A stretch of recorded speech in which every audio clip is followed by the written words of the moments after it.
2022 has been, I think, a complicated year, right? I think a lot of people are remembering the year for all of the terrible stuff that's happened, and within the crypto space for all of the multi-billion-dollar blowups. But I think it's also important to remember all of the various positives that the crypto space has seen, right?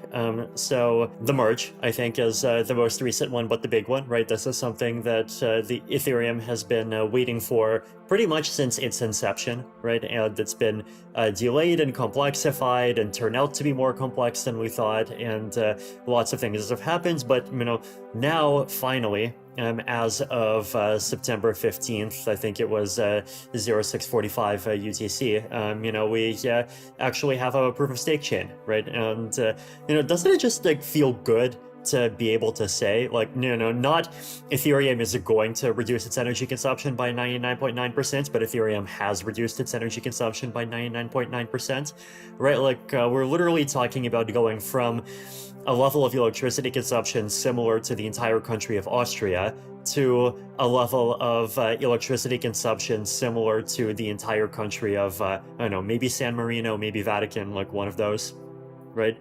So huge success also from the just protocol security point of view.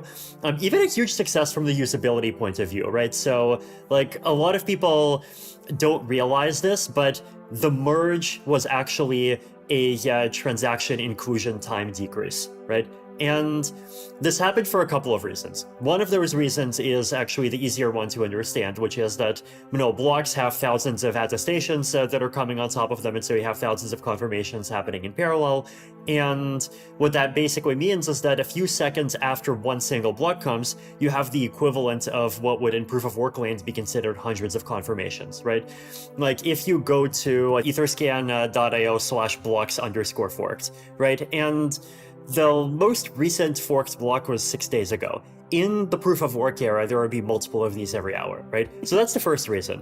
The second reason is that because block times now are, instead of being this very random Poisson distribution thing where, sometimes you have a block every 2 seconds, sometimes you have a block only after a minute, here we have a block in a nice regular pattern of 12 seconds. And what this means is that on average, you only have to wait 6 seconds for a transaction to get included, right? Now, this all sounds theoretical, but just from my own very practical experience, my experience using Ethereum has just improved massively. It's night and day compared to, let's say, July 2020, before all of this stuff and before EIP 1559 happens, right?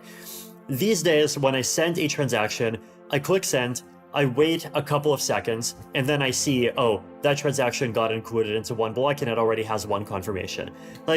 It's not quite competitive with, Web 2, oh my god, let's pay $35 million so the latency is 184 milliseconds instead of 212 milliseconds standards, but it's already good enough to be competitive with, say, credit card point of sale systems, right? And that's something that I think is really important to appreciate. There's been just this massive increase in the usability of the base Ethereum chain that's happened pretty much under our noses, and EIP 1559 was the first half of this, the merge was the second half of this, and the third half of this, of course, is going to be rollups that have pre-confirmations, which is coming next year. And later on, we'll talk about how I think 2023 is going to be the year of rollups actually hitting stage 1 of trustlessness, which will mean that Ethereum actually finally is in its scalable era, right? But before that, so the merge happened, and the merge was amazing. 2022 was also the year of ZK EVMs, right? So 5 years ago, the zeitgeist basically was that, oh, there is this fancy thing called ZK Snark technology, and maybe theoretically it could make abstract proofs and you can turn things into polynomials and put stuff on top of stuff and maybe eventually verify an Ethereum block, but come on, it's so high overhead that's going to take literally 4 weeks to make a proof and 4 years to actually audit the code to do any of that, right? But fast forward to 2022, and we have multiple ZK EVM implementations that are all promising some kind of mainnet launch next year. like, this is amazing, right? Like, ZK EVMs have just gone from being a non-existent pipe dream to being the, I think, clear manifest long-term and possibly even medium-term future of scaling Ethereum, right? So that's number two. Then, on the adoption front, right, sign in with Ethereum has seen massive, gains in adoption. Ethereum, I think, was in a great position to take advantage of people's desire to explore the various alternative Twitters, alternative social media platforms, right? So Farcaster, sign into that with an Ethereum account. Lens, sign into that with an Ethereum account. And I've used, Farcaster and Lens, and they're actually great. Fast forwarding to earlier in the year, I feel like, a lot of crypto people have forgotten about this, but it's still super important to remember the invasion of Ukraine in February, right? Which is definitely an extremely tragic event overall, but the part of it that is, I think, quite happy is obviously that they succeeded in defending themselves far beyond most people's expectations, but I think, cryptocurrency payments actually worked for them when nothing else worked, and they've actually starting from that very first tweet that the country's official Twitter account made on the morning or the day after the invasion. Cryptocurrency actually has been a lifeline for the country, a lifeline for a lot of civilians and the people, right?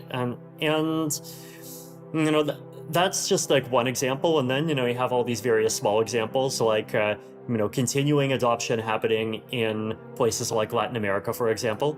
I came to Argentina last year, I came to Argentina this year, and the level of sophistication has improved by a lot, right? And one of the things I saw, for example, is when I visited just recently, there was a group, I forgot their name, I think it was called either DeFi Latam or something vaguely called like this, right? But this was just a really lovely person from Venezuela, and he was basically saying like, hey, the FTX situation is, helped me realize that DeFi actually is important, and like I want to help Latin Americans, who need crypto actually interact with crypto in ways that are decentralized and that involve self-custody. And this person actually knew a huge amount about layer 2 protocols, a huge amount about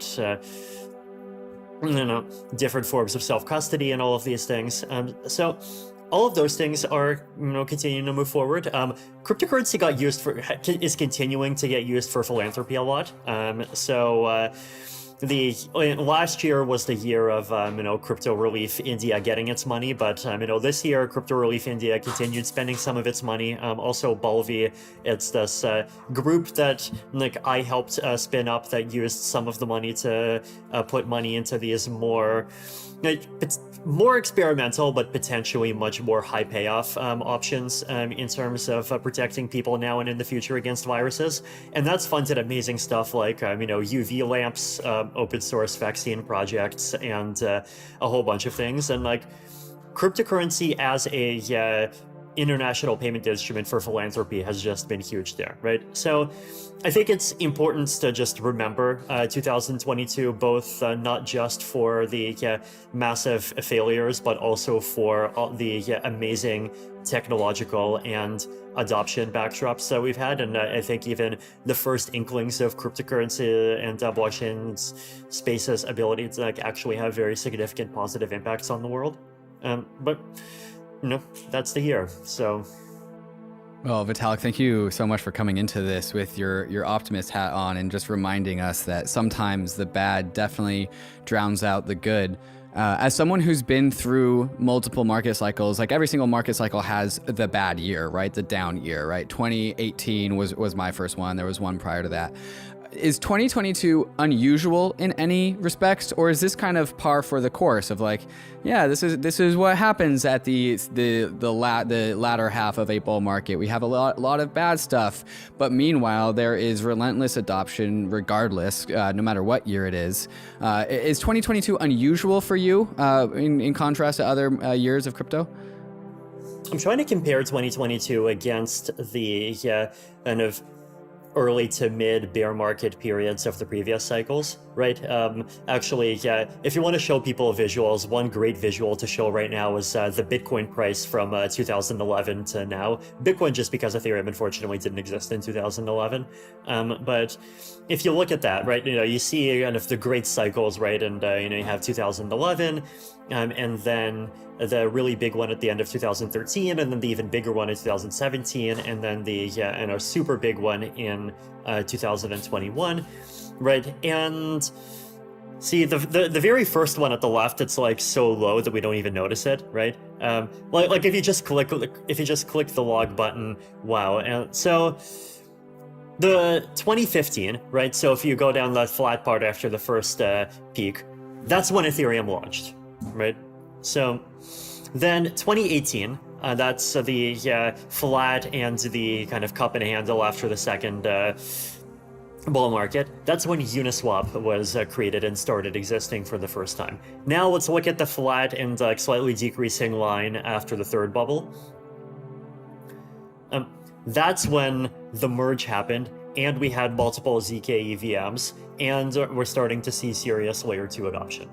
So the post-peak periods are always periods in which there actually are some pretty significant technological progress that is happening. They are periods